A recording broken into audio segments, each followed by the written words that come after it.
এরপর নুসরাত ইসলাম আপনি জানতে চেয়েছেন, প্রায় ফেসবুকে এমন পোস্ট দেখা যায় যে মহিলা ও পুরুষের নামাজের নিয়ম কি এক, এটা সঠিক কিনা। দেখুন, মহিলা এবং পুরুষের সালাতের নিয়ম নিয়ে আমরা একটা ভিডিও করব, অনেক দিন থেকে আমাদের ইচ্ছা, কিন্তু সময় সুযোগ হয়ে উঠছে না। আমরা করবো ইনশাআল্লাহ বিসমিল্লাহ। মৌলিকভাবে শুধু এইটুকু বলে রাখি, এইটাকে যত বড় করে দেখানো হচ্ছে, বিষয়টা এরকম বড় না। একটা কথা ডক্টর খন্দকার আবদুল্লাহ জাহান ভালো বলেছেন, আমরা বিভিন্ন সময় কোট করি, সেটা হলো মেয়েরা যদি হুবহু ছেলেদের মতো সালাত আদায় করে, কোনো পার্থক্য না রাখে, তাহলে পৃথিবীর কোনো আলেমের মতে, হানাফি মাযহাবেরও কোনো আলেমের মতে ওই মেয়ের সালাত হবে না, এরকম না। আবার মেয়েরা আমাদের দেশে যে একটু জড়সড় হয়ে সালাত আদায় করে পুরুষের চাইতে একটু ভিন্নভাবে, মানে পদ্ধতিগতভাবে জড়সড়তা একটু বেশি করে আদায় করে, এভাবে যদি সালাত আদায় করে, তাতেও পৃথিবীর কোনো আলেমের মতে তার সালাত হবে না, এরকম না। তার মানে বিষয়টা ফরজ ওয়াজিব লেভেলের না।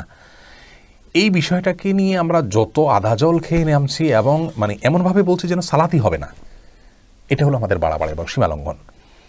তবে মৌলিকভাবে এ বিষয়ে দায়িক বিভিন্ন আলোচনা এনে আমরা কথা বলবো, আল্লাহ চাহেন তো।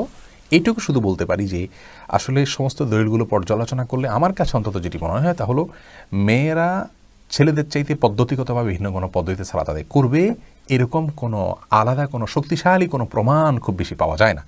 তবে হ্যাঁ, সৃষ্টিগত তাদের শারীরিক অবকাঠামোর কারণে তারা কিছুটা জড়সড় থাকবেন, এই বিষয়টি বিভিন্ন আসার থেকে যেমন বোঝা যায়, এবং সমকালীন বিশ্বের এমনকি সৌদি আরবের সর্বোচ্চ ওলামা পরিষদের অনেক ওলামা ইকরাম, বড় বড় কেবার ওলামাদের মধ্যে থেকে অনেকেরও পরামর্শ দেখা যায়। কিন্তু তার মানে এই না যে পদ্ধতিটাকেই পৃথক করে দিবে সম্পূর্ণ।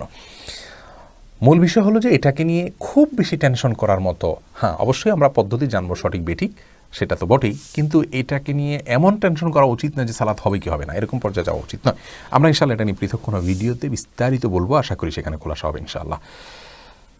এরপরে প্রশ্ন করেছেন পারভেজ আলম, কন্যা সন্তানের নাম সিদরাতুল মুনতাহা রাখা যাবে কিনা জানালে ভুগিত, না রাখতে পারেন, কোনো অসুবিধা নেই। সিদরাতুল মুনতাহা নামের ভিতরে কোনো অসুবিধা নেই।